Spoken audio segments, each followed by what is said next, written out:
Imagine waking up not to a blaring alarm, but to a tapping sound on your window. Welcome to the world of the knocker-upper. Before alarm clocks were common, people in Britain and Ireland hired these human alarm clocks to make sure they got to work on time. Knocker-uppers would use long poles, often made of bamboo, to tap on their clients' bedroom windows. For those on the ground floor, a simple knock on the door would do.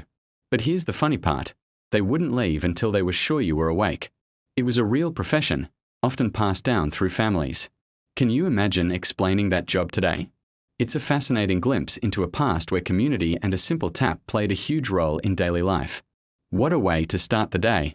Thanks for watching, and don't forget to subscribe for more amazing historical tidbits.